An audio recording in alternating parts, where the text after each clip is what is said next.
اور جب سورج تھوڑا طلوع ہو جائے، جو سورج طلوع ہونے سے تھوڑا پہلے جب روشنی آنے لگتی ہے، اس وقت قبلہ کی طرف رخ کر کے آپ دعا کریں۔ اس کے بعد آپ نکلیں گے کہاں کے لیے؟ منا کے لیے۔ اب ہو گئی آپ کی 10ویں تاریخ جو اصل کام ہے۔ اس رات میں آرام کرنا اسی لیے زیادہ مناسب ہے چونکہ 10 تاریخ کو بہت زیادہ کام ہوتا۔ آئیے ہم دیکھیں 10 تاریخ میں کام کیا ہوتا ہے، لیکن اس سے پہلے منا میں جو ہوتا ہے، منا میں کچھ لوگوں نے یہ سمجھا، مزدلفہ میں کچھ لوگوں نے یہ سمجھا کہ یہاں سے کنکریاں لینا بالکل ضروری ہے۔ کنکریاں لینا ضروری نہیں، اگر کنکریاں آپ کو مل جاتی ہیں آپ کنکریاں لے لیجئے، وہ بھی کنکریاں چنے کے دانے سے کچھ بڑی ہوں، نہ کہ بڑے بڑے ڈھیلے لے کر کے اور شیطان کو مارنے جا رہے ہوں۔ چنے کے دانے سے کچھ بڑی کنکریاں اگر نہیں ملتی ہیں، منا میں کہیں بھی آپ کنکریاں لے سکتے ہیں، جس خیمے میں ٹھہرے وہاں سے بھی کنکریاں آپ لے سکتے ہیں۔ آپ منا پہنچ جائیں گے، 10ویں تاریخ ہے، 10 تاریخ کو حاجی کو سب سے زیادہ کام کرنا پڑتا ہے۔ ترتیب سے جو کام ہے وہ کام سب سے پہلے بڑے جمرہ کو 7 کنکریاں مارنا ہے، جس کو ہم آپ اپنی لفظوں میں بڑے شیطان کو کہتے ہیں۔ 7 کنکریاں ماریں گے۔ اس کے بعد کنکریاں مارنے کا طریقہ کیا ہوگا؟ کنکریاں آپ وہاں پر جمرہ پر پہنچیں اور وہاں پر پہنچنے کے بعد 7 کنکریاں آپ کے ہاتھ میں ہیں، ایک ایک کنکری کر کے اللہ اکبر کہہ کر کے مارتے چلے جائیں، نہ یہ کہ 7 کنکریاں ایک دفعہ میں لفافے میں پیک کر کے آپ پھینک دیں۔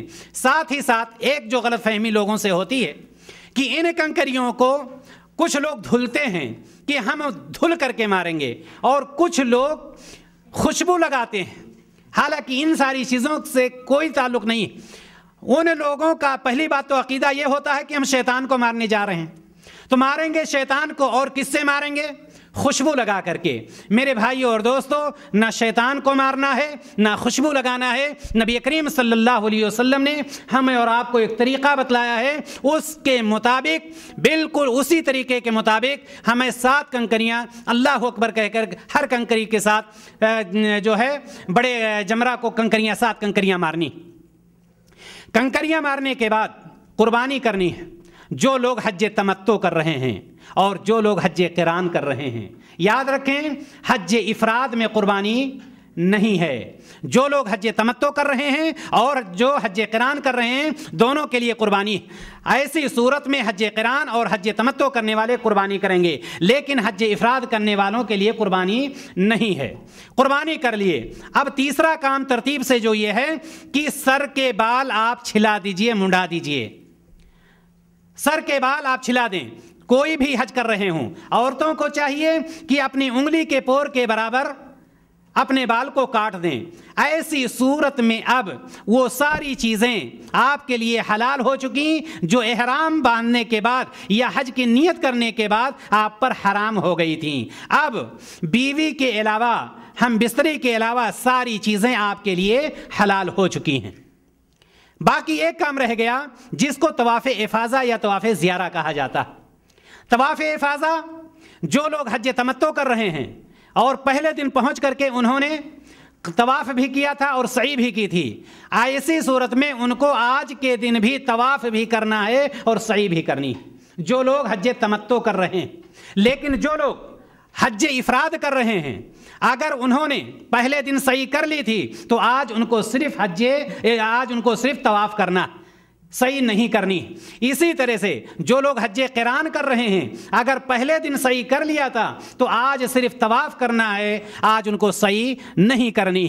ساتھ ہی ساتھ یہ بھی یاد رہے، اگر کوئی شخص تھک گیا ہے، پریشان ہو گیا ہے، تو ایسی صورت میں طواف افاضہ کو یا طواف زیارہ کو دوسرے دن کے لیے آپ مؤخر بھی کر سکتے ہیں۔ یاد رہے کہ آپ کلی طور پر حلال نہیں ہیں، لیکن آپ دوسرے دن بھی طواف کر سکتے ہیں، تیسرے دن بھی کر سکتے ہیں، یہاں تک کہ طواف وداع کے ساتھ بھی اس کو ملا سکتے ہیں۔ طواف افاضہ کو وہاں پر 2 طواف کریں گے اور دونوں کی نیت کر لیں گے، دونوں طواف افاضہ بھی ہو جائے گا اور اسی طرح سے طواف وداع بھی ہو جائے گا۔ جو شخص حج تمتع کر رہا ہے اس نے جا کر کے طواف کیا اور سعی کی، اور وہاں سے لوٹ کر کے پھر 3 کے تینوں کو منا میں رات گزارنا ہے۔ آ گئی 11 تاریخ. 11 تاریخ کو سب کے سب کو، تینوں طرح کے حج کرنے والوں کو آج کے دن کوئی کام نہیں، صرف تینوں جمرات کو کنکریاں مارنی. پہلے دن 10 تاریخ کو صرف بڑے جمرہ کو کنکریاں 7 کنکریاں ماری گئی تھیں، لیکن 11 تاریخ کو پہلے سے شروع کریں گے. 7 کنکریاں یعنی 21 کنکریاں آپ لے لیجئے اور جمرات پہ چلے جائیے. آج کل الحمدللہ بہت ہی زیادہ سہولت ہو گئی. وہاں پر پہنچنے کے بعد سب سے پہلے جمرہ کو آپ کنکری ماریے اور وہی طریقہ آپ کا ہو کہ ایک کنکری مارتے ہوئے اللہ اکبر، دوسری کنکری اللہ اکبر، 7 کنکریوں کے ساتھ اللہ اکبر کہتے ہوئے 7 کنکریاں مار دیجئے. یہاں پر ایک بات یاد رہے، اگر کوئی بوڑھی عورت ہے، بوڑھا مرد ہے، اگر وہ نہیں جا سکتا ہے تو اس کی طرف سے نیابتاً کوئی شخص کنکریاں مار سکتا ہے، لیکن اس کے لیے شرط یہ ہے کہ پہلے وہ اپنی کنکریاں مارے، اس کے بعد اس کی کنکریاں مارے. کچھ لوگ یہ سمجھتے ہیں کہ اگر دوسرے کی کنکری مارنا ہے تو جائے اپنی کنکری مار کے پھر خیمے میں آئے، پھر یہاں سے نیت کر کے دوسرے کی کنکری مارنے جائے. یہ ضروری نہیں ہے. وہیں پر پہلی دفعہ پہلے اپنی کنکریاں مار لے اور اس کے بعد اس بوڑھے مرد کی طرف سے یا بچے کی طرف سے یا عورت کی طرف سے کنکریاں مار سکتا ہے. لیکن اس کے لیے شرط یہ ہے کہ جو شخص حج کر رہا ہو، نہ کہ جو شخص حج نہ کر رہا ہو. اسی لیے ہے کہ پہلے اپنی کنکریاں مارے، اس کے بعد دوسرے کی کنکریاں مارے. پہلے جمرہ کو 7 کنکریاں مارا. 7 کنکریاں مارنے کے بعد تھوڑا آگے ہو کر کے قبلہ کی طرف ہاتھ اٹھا کر کے دعا کرے. دعا کرنے کے بعد دوسرے جمرہ پر چلے جائے جس کو بیچ والا کہتے ہیں. بیچ والے جمرے پر جا کر اسی طرح سے 7 کنکریاں مارے، ہر کنکری پر اللہ اکبر کہے اور اس کے بعد پھر آگے ہو کر کے ہاتھ اٹھا کر کے دعا مانگے یہاں تک کہ تیسرے جمرہ پر پہنچ جائے. تیسرے جمرہ پر پہنچے اور اسی طرح سے 7 کنکریاں مارے، لیکن تیسرے جمرہ کے بعد ہاتھ اٹھا کر دعا مانگنا نہیں ہے، بلکہ فوراً مڑ کر کے اپنے رہائش کی طرف یا اپنے خیمے کی طرف چلا جانا. وہاں پہنچنے کے بعد اب اس کے لیے کوئی کام نہیں. اب وہ وقت پر نماز پڑھتا رہے، تسبیح و تعلیل کرتا رہے، ذکر و اذکار میں لگا رہے. اس کے بعد 12 تاریخ آ جائے گی. 12 تاریخ کو بھی اسی طرح سے کنکریاں مارنا ہے جس طرح سے 11 تاریخ کو کنکریاں ماری تھیں. 3 کے تینوں لوگوں کو، چاہے حج تمتع کر رہے ہوں، چاہے حج قران ہو، چاہے حج افراد ہو، اور مرد ہو یا عورت، سب کا طریقہ ایک ہی ہوگا. 12 تاریخ کو کنکریاں مارنے کے بعد اب اگر کوئی شخص چاہے تو 12 تاریخ کو وہاں سے نکل سکتا ہے، اور اگر کوئی چاہے تو 13 تاریخ کی کنکریاں مارنے کے بعد مینا چھوڑے. چونکہ اللہ تبارک و تعالیٰ فرماتا ہے فمن تعجل فی یومین فلا اثم علیہ ومن تاخر فلا اثم علیہ لمن اتقی. یعنی اگر کوئی شخص چاہے تو 2 دن کی کنکریاں مارنے کے بعد 11 اور 12 وہاں سے مینا چھوڑ کر کے نکل سکتا ہے. اب وہ حج سے فارغ ہو چکا. اسی طرح سے اگر کوئی شخص چاہے 3 دن کی کنکریاں مارے، اس کے بعد نکلے. اب حاجی کے لیے، حج کرنے والے کے لیے، چاہے وہ مرد ہو، چاہے عورت ہو، چاہے وہ حج تمتع کر رہا ہو یا حج قران کر رہا ہو یا حج افراد کر رہا ہو، اس کے لیے صرف ایک کام باقی بچا. وہ کام کیا ہے؟ اور یہاں پر ایک بات اور جانتے چلیں. کچھ لوگ مینا میں پہنچنے کے بعد 10 تاریخ کو بہت پریشان ہو جاتے ہیں. کس چیز میں پریشان ہوتے ہیں؟ ان کی پریشانی یہ ہوتی ہے کہ جو طریقہ بھی بتلایا گیا ترتیب کا، بڑے جمرہ کو کنکریاں مارنا، پھر قربانی کرنا، پھر سر چھلانا، اس کے بعد طواف افاضہ، یہ طریقہ. لیکن ایک شخص انتظار کرتا رہتا ہے کہ میری قربانی ہوئی یا نہیں ہوئی، مجھے سر چھلانا باقی. وہ فون لگا رہا ہے، بہت پریشان ہوتا ہے. نبی کریم صلی اللہ علیہ وسلم کے پاس کچھ لوگ آئے، انہوں نے کہا اللہ کے رسول صلی اللہ علیہ وسلم، میں نے سر چھلا دیا اور قربانی نہیں کی. آپ صلی اللہ علیہ وسلم نے فرمایا کہ ٹھیک ہے، جا کر کے قربانی کر لو. کچھ لوگ آئے، انہوں نے کہا اللہ کے رسول صلی اللہ علیہ وسلم، میں نے قربانی کر دی اور ابھی رمی جمار نہیں کیا ہے، جمرہ کو کنکری نہیں ماری ہے. آپ صلی اللہ علیہ وسلم نے فرمایا کہ ٹھیک ہے، جا کر کے کنکری مار لو. افعل ولا حرج، افعل ولا حرج. اس طرح سے نبی کریم صلی اللہ علیہ وسلم نے سب کو جواب. یعنی کہنے کا مطلب یہ کہ اگر وہاں پر تقدیم و تاخیر ہو جائے تو کوئی حرج نہیں ہے، اس میں کوئی پریشانی کی بات نہیں ہے، اور نہ ہمیں انتظار کرنا چاہیے. خاص طور سے آج کل کے دور میں جب کہ بینک میں پیسہ جمع ہو جاتا ہے، اب وہ انتظار میں رہتے ہیں کب قربانی ہوگی، میں بال چھلاؤں یا نہ چھلاؤں، انتظار کرتے رہتے ہیں، بیچارے پریشان رہتے ہیں. اس میں انتظار کرنے کی کوئی ضرورت نہیں ہوتی ہے. میں بتلا یہ رہا تھا کہ اب ایک چیز باقی رہ گئی مردوں کے لیے بھی عورتوں کے لیے بھی اور کوئی کسی بھی قسم میں حج کرنے والا ہو. وہ چیز کیا ہے؟ طواف وداع. طواف وداع ضروری ہے، سمجھ رکھیں گے، خاص طور سے مردوں کے لیے. لیکن وہ عورتیں جو ناپاک ہو جاتی ہیں طواف افاضہ کے بعد، کافی دن رکنا پڑ جاتا ہے کچھ لوگوں کو، اور وہ اسی دنوں میں ان کی تاریخ ہو جاتی ہے کہ وہ ناپاکی کی حالت میں ہوتی ہیں. اگر کوئی عورت ناپاک ہو گئی ہے تو اس کے لیے طواف وداع ضروری نہیں ہے. رہی بات مردوں کی، تو مردوں کے لیے ضروری ہے کہ وہ طواف وداع جب ان کو مکہ چھوڑنا ہو، جب مکہ سے نکل رہے ہوں، تو ایسی صورت میں ان کو آخری عمل حج کا جو کرنا ہے وہ طواف وداع ہے کہ وہ طواف وداع کر لیں اور اس کے بعد مکہ چھوڑیں. اس طرح سے چاہے کوئی حج تمتع کر رہا ہو، حج افراد کر رہا ہو یا حج قران کر رہا ہو، وہ پورے طور پر اس کا حج پورا ہو گیا. یہ مختصر سا طریقہ تھا جو نبی کریم صلی اللہ علیہ وسلم نے ہمیں اور آپ کو بتلایا ہے. ہم اللہ تبارک و تعالیٰ سے دعا کرتے ہیں کہ الہ العالمین ہم تمام لوگوں کو نبی کریم صلی اللہ علیہ وسلم کے بتلائے ہوئے طریقے کے مطابق حج کرنے کی توفیق عطا فرما. الہ العالمین ہمارے وہ تمام بھائی جو دنیا کے کسی بھی گوشے میں ہیں اور جنہوں نے اب تک خانہ کعبہ کی زیارت نہیں کی ہے، الہ العالمین انہیں خانہ کعبہ کی زیارت کرنے کی توفیق نصیب فرما. الہ العالمین ہمارے وہ تمام بھائی جو اس وقت مکہ میں پہنچ چکے ہیں یا اپنے گھروں سے نکل چکے ہیں یا اپنے گھروں سے نکلنے والے ہیں، الہ العالمین ان کے اس عمل کو تو قبول کر لے اور ان کو صحیح سالم خانہ کعبہ سے واپس ان کے وطن تک پہنچا دے. وآخر دعوانا ان الحمدللہ رب العالمین. السلام علیکم ورحمۃ اللہ وبرکاتہ. میرے بھائی نے بہت اچھا سوال کیا ہے کہ 10 تاریخ کو طواف افاضہ کے لیے یا طواف زیارہ کے لیے کچھ لوگ نکل جاتے ہیں مکہ اور رش ہونے کی وجہ سے وہاں لیٹ ہو جاتا ہے. یاد رکھیں کہ آج کل رش بڑھتا ہی جا رہا ہے. پہلے بہت کم لوگ ہوا کرتے تھے، اب تعداد بڑھتی ہی جا رہی ہے. یہ بہت بڑی سہولت ہے، اسی لیے یہ چیز بتلا دی جاتی ہے کہ آپ طواف افاضہ کو اگر 10 تاریخ کو نہیں کر سکتے ہیں تو 11 تاریخ کو کریں، 11 کو نہیں کر سکتے ہیں تو 12 کو کریں، وقت ہو تب کریں. پہلی بات یہ. دوسری بات یہ ہے کہ منی میں آپ کو رات گزارنا ہے اور رات کا اطلاق اس پر ہوتا ہے کہ اکثر حصہ رات کا وہاں پر گزار لیا جائے. اس لیے کوشش کرنی چاہیے کہ کم از کم 12 بجے تک انسان وہاں پر ضرور پہنچ جائے تاکہ رات کا اطلاق ہو جائے کہ رات وہاں پر گزاری ہے. چونکہ یہ 2 دن یا 3 دن جو ہوتے ہیں، یعنی 10 کے بعد جو رات گزارنی ہوتی ہے یا 10 کو لے کر کے 3 راتیں جو ہو جاتی ہیں، یہ منی میں رات گزارنا بالکل ضروری ہے. اگر کوئی وہاں پر گزارتا ہے تو اس کے اوپر پھر دم واجب ہو جائے گا. جی